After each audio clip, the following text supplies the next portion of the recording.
Nous avons livré des armes et aidé économiquement et sur le plan humanitaire l'Ukraine pour résister. Nous avons livré depuis le début de la guerre, vous savez, plusieurs équipements, des équipements, du carburant, des véhicules blindés, beaucoup de missiles pour se protéger et ces fameux canons César. Ce qu'on fait en même temps et ce qu'on va livrer, ça ne dépend de personne d'autre que de nous, ce sont des radars, des systèmes et des missiles pour les protéger justement de ces attaques. En particulier pour les protéger des attaques de drones et des attaques de missiles. Qu'avez-vous pensé des déclarations d'Emmanuel Macron? Vous êtes d'accord avec lui, il faut continuer à armer l'Ukraine? Pour cette partie, oui. Oui. Après, il y a toujours des choses à redire. On lui a reproché son intervention par rapport au nucléaire, parce que certains ont pensé qu'il a trop dit. D'autres ont pensé qu'il n'a pas assez dit. Voilà, donc, Est-ce que c'est le devoir de la France de livrer des armes aux Ukrainiens? Non, ce n'est pas un devoir. Non, c'est un choix. Un choix. Est-ce que c'est un bon choix? Pour moi, oui. Pour moi, oui. Pour vous, Bertrand? C'est un mauvais choix. Alors déjà, juste pour revenir, moi je pense qu'il parle trop et il n'écoute pas assez, notre président.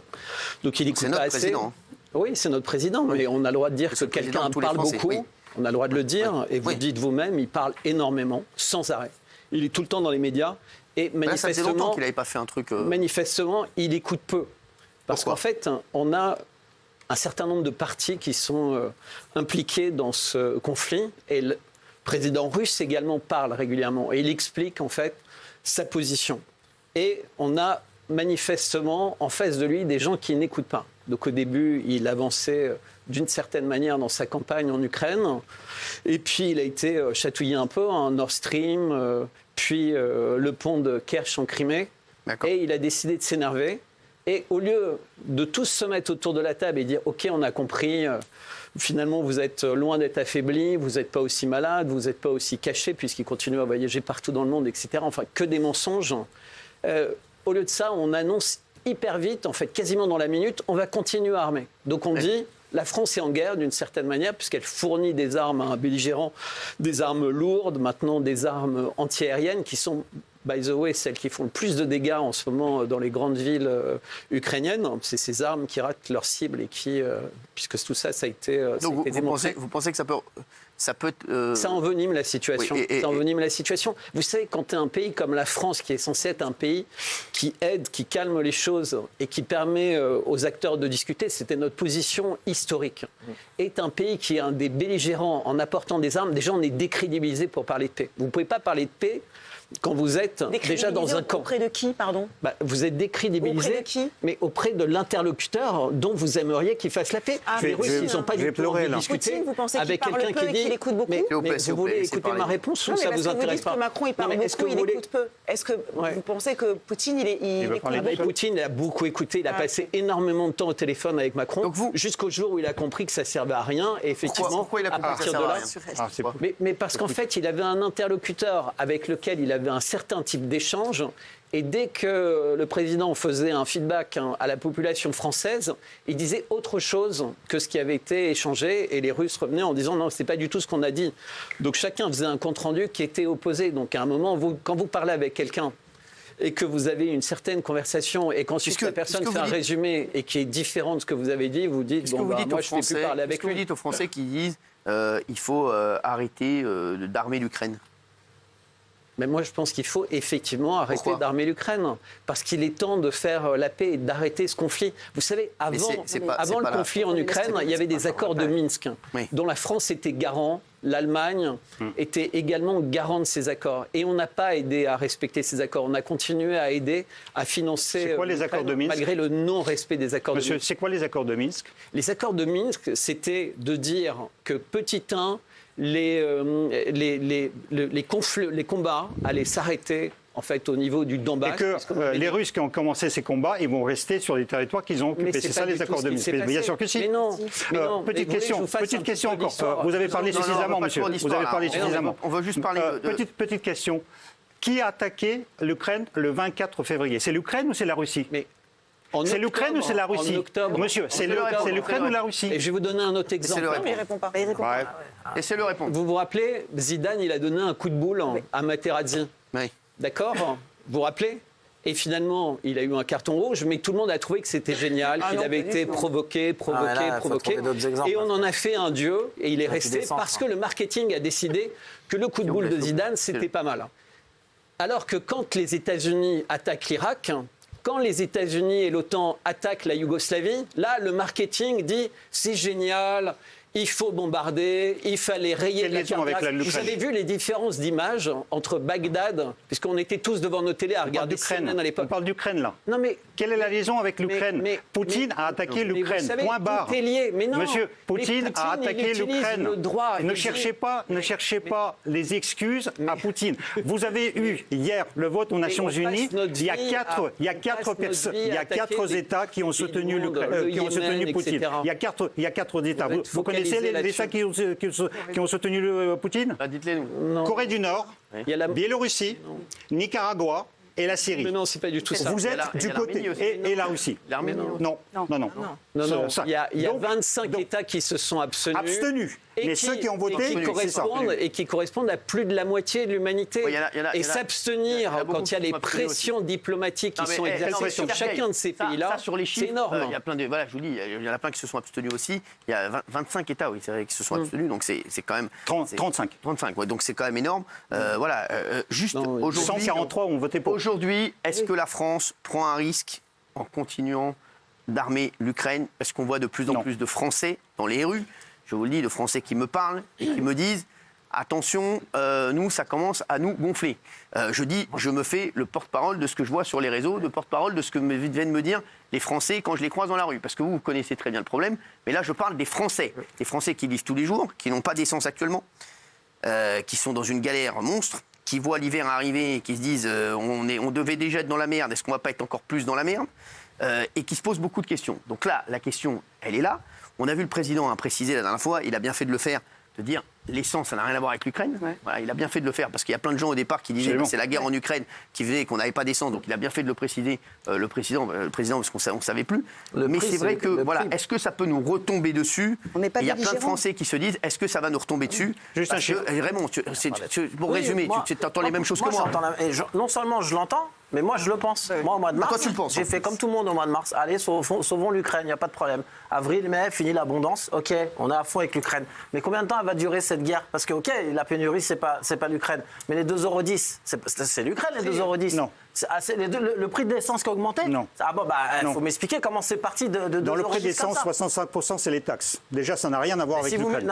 65% du prix d'essence, ce sont les taxes de l'État français. Avant le prix du pétrole, on ne va pas rentrer là-dedans. Dans les années 2000, le pétrole il était à 100 $, on payait le gasoil à 1,30 €. Arrêtez, il y avait quand même 60% de taxes. Arrêtez, c'est trop complexe. Il y a les pays de l'OPEP qui se sont réunis il y a une semaine et ont décidé d'arrêter la production de 1 million par jour de barils. C'est-à-dire que d'augmenter artificiellement le prix de pétrole. On veut bien armer l'Ukraine. On rentre dans les détails.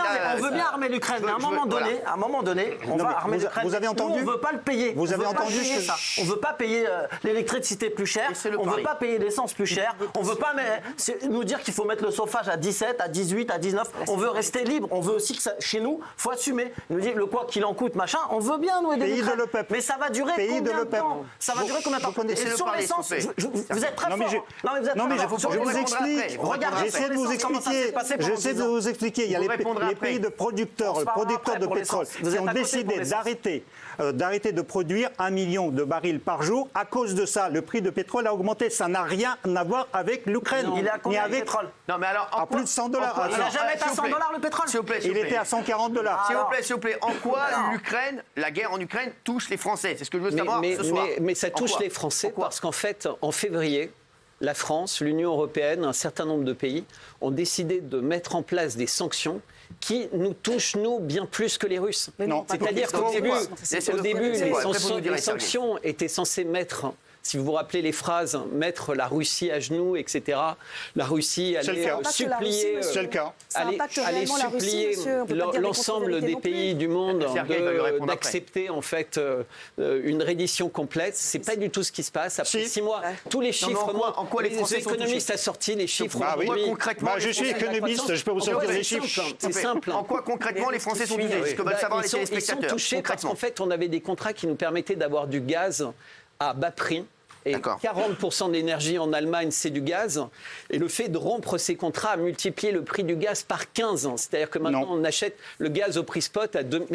Mais vous n'y connaissez rien. Alors taisez-vous. Monsieur, Puis 6 mois, vous êtes partout. moi j'ai un diplôme d'économiste international. Vous n'avez rien du tout. Et donc, déjà, ne me dites pas de me taire. Ne me dites pas de me taire, déjà, monsieur. Ne me dites pas de me taire. Vous ne connaissez rien du tout. Vous êtes une grande gueule, mais vous connaissez absolument aucun chiffre. Est-ce que vous savez que la Russie, la Banque centrale russe, actuellement, perd 17 milliards par mois de réserves. La Russie, à chaque fois que vous êtes touché par la guerre en Ukraine. En quoi la France, dites-nous. La France Clairement. est touchée partiellement par la guerre en Ukraine parce qu'elle subit, bien évidemment, un certain nombre de conséquences des marchés internationaux. Pour le gaz, le gaz russe représente dans la balance énergétique française 2,72%. Mais vous dites n'importe quoi, monsieur. Laissez Raymond parler. Parce qu'il n'y a pas que l'Ukraine. Il n'y a pas que l'Ukraine. Laissez Raymond parler. J'ai fait un sac, vous allez voir, je vais vous donner du concret. J'ai un sac, moi j'ai toujours le même sac. C'est un sac parce que dedans il y avait l'ancien ticket de caisse. Quand je fais mes cours, je fais le même parcours. Je rentre d'abord, je prends les petits déjeuners, après j'avance, je prends les surgelés, je vais au fromage, je reviens. Après il monte au premier point des préservatifs. Non mais pourquoi mon ticket de caisse il était à 160 € avec un caddie bondé? Pourquoi là il s'est retrouvé à 230 €, 240 € avec moins de trucs? C'est pas l'Ukraine. Parce qu'on a eu 3 années de Covid déjà. Non mais arrête de nous prendre pour des jambons. On a eu 3 années de Covid. On a eu 3 années de Covid. Et après vous avez la conjoncture internationale.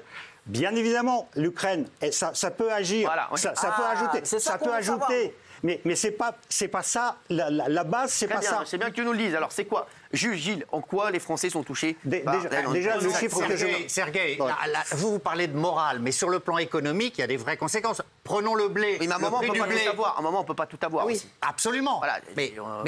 Mais quand on parle de conséquences, le blé, par exemple, le prix du blé, ça rejaillit sur les prix de matières premières dont les Français ont besoin. La France est le 4e producteur de blé dans le monde. Non, mais Sergueï, vous ne pouvez pas la France produit 60 millions de tonnes de blé. Vous avez des idées et là, vous ne voulez même pas débattre. Particulièrement bien éduqué, justement. Vous savez comment on fait du blé? On met des graines et ensuite il faut des engrais. Et vous savez comment on fait les engrais? Avec du gaz russe. 80%. Mais pas du gaz russe. Mais si, mais il y a plein de pays qui produisent du gaz. Alors lesquels? Donnez-moi la liste. Vous connaissez le... Non, mais donnez-moi la liste. Oui, bien sûr. Alors, allez-y. Je vous pose la question. Vous connaissez le premier fournisseur de gaz de Chine? Pardon? Vous connaissez qui est le premier fournisseur pour la Chine de gaz? C'est l'Indonésie. Non. Si. Non. Si. Non. Australie. Non. 40%. Non. 40% des mecs. Vous confondez le charbon et le gaz. Mais vous êtes ridicule. Le gaz, c'est l'Australie qui fournit à la Chine. Mais l'Australie ne produit pas de gaz. Bien sûr que si. Mais bien sûr que non. Bien sûr que si. Ils ne produisent que du charbon. Voilà. En quoi, juste la vraie question qu'on se pose ce soir, puisqu'on a vu que le président a dit qu'on allait continuer d'armer l'Ukraine, juste la question que je vous pose à tous les deux pour vraiment avancer sur le débat et avoir des réponses claires avant qu'on passe à la pénurie de carburant. Qu'est-ce que ça peut avoir comme impact sur la France et est-ce qu'on peut être touché par des attaques russes ou rentrer en guerre contre la Russie? Non. Non. Pourquoi? Non, parce que les Russes l'ont montré, ils sont extrêmement patients. Il leur a fallu 6 mois pour. Ils sont faibles, ils ne sont pas patients. Ils ont perdu la guerre déjà. Mais regardez, l'armée russe, depuis 7 mois, elle n'arrive pas à vaincre l'armée qu'elle considérait d'un pays qui est complètement faible. Vous regardez dans la glace, vous êtes le seul à vous prendre au sérieux. Mais il raconte n'importe quoi. Alors, dites-nous en quoi on peut être... Alors, donc on ne sera pas touché militairement? Non, on est touché militairement parce qu'on est désarmé aujourd'hui. C'est-à-dire qu'on donne l'essentiel de nos armes. Vous savez, pour fournir les armes en ce moment à l'Ukraine, on donne les commandes, par exemple, du Danemark pour fournir des Césars. C'est-à-dire que le rythme de production, en fait, de la France en armement n'est pas suffisante, en fait, pour renouveler les armes qu'on donne à l'Ukraine. Donc on est obligé de prendre sur d'autres fronts. On a quand même une armée professionnelle qui est uniquement professionnelle. On n'a pas d'armée. Imaginons qu'on doit mobiliser. En quoi on doit être contre de continuer d'armer l'Ukraine? Pourquoi? Mais parce que ça ne sert absolument à rien. Ça envenime une situation qui est déjà compliquée. Vous savez, aujourd'hui, on a des problèmes avec le gaz, avec l'électricité pour l'hiver, les fameux cols roulés, etc. Dans 6 mois, le problème, ça va être le pain. Parce qu'on n'aura pas d'engrais, etc. Et les gens vont avoir faim. Et qu'est-ce qui va se passer dans 6 mois? On va dire, écoutez, vous avez faim, mais allez travailler, il faut continuer. En fait, c'est ridicule comme situation. Gilles, il faut en arrêter avec cette guerre. Qu'est-ce que tu dis? Toi, ça va être quoi les conséquences différents. Ça, c'est vrai, Sergueï. C'est le blé, c'est les matières premières qui vont manquer. On voit que tout augmente et tout est lié. Mais oui, mais Sergueï, le papier augmente, tout augmente. Juste, les matières c'est bien l'Australie le premier fournisseur de gaz en Chine. Mais c'est pas la guerre en Ukraine qui est Sergueï, tout a fonctionné toujours comme ça. Sergueï, calme-toi, ça passe pour te dire un mot. Sergueï. C'est bien l'Australie le premier fournisseur de gaz en Chine. Mais non. Bravo, On a vérifié 40%. 40%. On a vérifié. Donc sur les. Ah oui. Mais non. Alors, Mais bien sûr que il y a autre chose. Sergueï, quelles vont être les conséquences pour la France? C'est ce qu'on se demande tous et c'est ce que se demandent les Français. Parce qu'ils se disent, à chaque fois, en ce moment, je vous dis la vérité, à chaque fois qu'il y a un problème en France, les Français se disent c'est à cause de la guerre en Ukraine. Non, c'est faux. En quoi la guerre en Ukraine impacte sur le quotidien des Français? Quasiment rien. Quasiment rien. Quasiment rien. Je suis d'accord avec vous. Militairement, la France ne risque rien du tout. Vous avez raison par rapport à ça. Mais le prix du pain, il va augmenter ou pas? Mais c'est pas par rapport. La France produit le blé.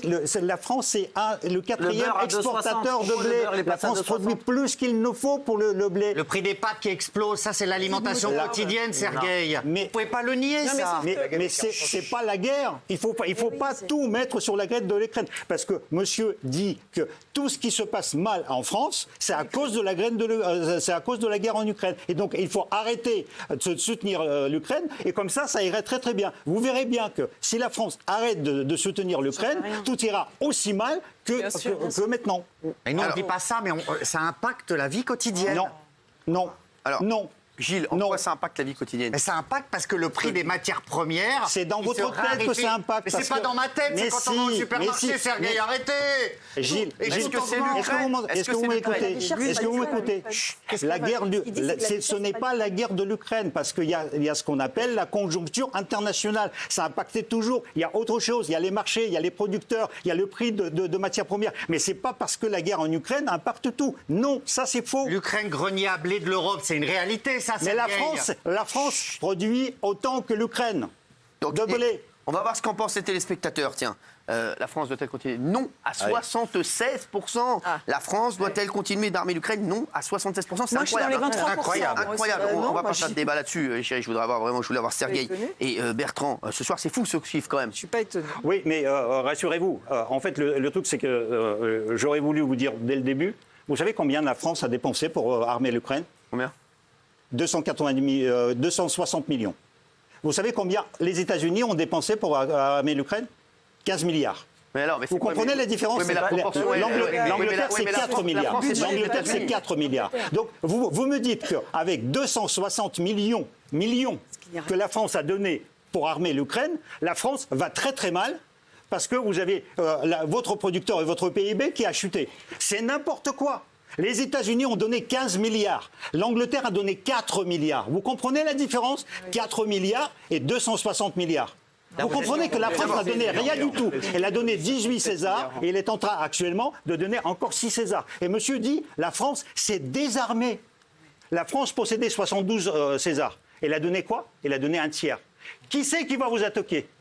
L'Espagne, la Suisse, la Belgique. Mais avec ce raisonnement, ça ne sert à rien d'avoir des armes. Pourquoi vous avez besoin de César en France actuellement? Qui c'est qui va vous attaquer? L'Espagne, l'Italie, la Suisse? Juste, Daniel, tu t'as entendu dire que tu n'es pas étonné, pourquoi? Moi, je ne suis pas étonné. Enfin, en tout cas, c'est ce que je pense. J'ai peur, je trouve que ça ne sert à rien. On nous parle de l'Europe, de l'OTAN et tout ça. Moi, je serais d'accord pour qu'il y ait une grande puissance qui donne les armes. Mais nous, avec nos petits bras, c'est pour nous. Je suis d'accord avec vous. Et là, vous prononcez le mot-clé. Moi, j'ai peur. Vous avez peur, c'est ça. Je pense que beaucoup de gens... Mais la peur n'est pas rationnelle, c'est ça le problème. La peur, les gens ont peur, et donc ils ont peur de cette guerre, et ils disent c'est à cause de l'Ukraine, et donc faisons la paix. Mais moi j'ai peur parce que si on ne soutient pas l'Ukraine, en revanche, c'est le contraire. On disait exactement la même chose en 1938 et 1939. Alors arrêtez avec cet exemple qui est nul. Je te le dis. Arrêtez chaque fois. Quelqu'un il donne le même exemple et il est nul à chier. Mais Sergueï n'a rien à répondre à ça. C'est un exemple absurde. Non, mais sinon, c'est un exemple absurde. Mais là, ça n'a rien à voir. Absurde. Allez, merci. D'Autriche, ça vous dit rien par rapport à l'annexion de la Crimée? Juste Bertrand, quand vous voyez le sondage, vous dites quoi? Les Sudètes, ça ne vous dit rien par rapport au Donbass? S'il vous plaît, Sergueï. Vous avez les mêmes arguments. Je trouve ça extrêmement rassurant parce qu'en fait, les gens, petit à petit, en fait, après 6 mois, ils s'intéressent, ils regardent sur Internet, ils écoutent, ils entendent les différentes déclarations, se disent c'est moins simple ce qu'on m'a raconté au début. Les choses sont beaucoup plus complexes. C'est pas il a attaqué, il est méchant, etc. Il est méchant, il a attaqué. Mais non, mais c'est beaucoup plus complexe. Mais oui, mais vous aviez expliqué qu'il allait mourir dans quelques jours. Vous aviez expliqué tellement de choses. Non, j'ai jamais dit ça. Si, vous l'avez répété. J'ai jamais dit ça. Même écrit. J'ai jamais dit ça. Au niveau international, j'ai parlé de Mitterrand qui a régné pendant 14 ans avec le cancer. Non, ne racontez pas des conneries par rapport à ça. On n'est pas, en tout cas, au niveau international, tout le monde loue la position d'Emmanuel Macron, le président. Tout le monde dit qu'il a la bonne position. Donc on verra ce qu'il en est dans quelques temps. Merci à vous deux d'avoir été là ce soir. Merci.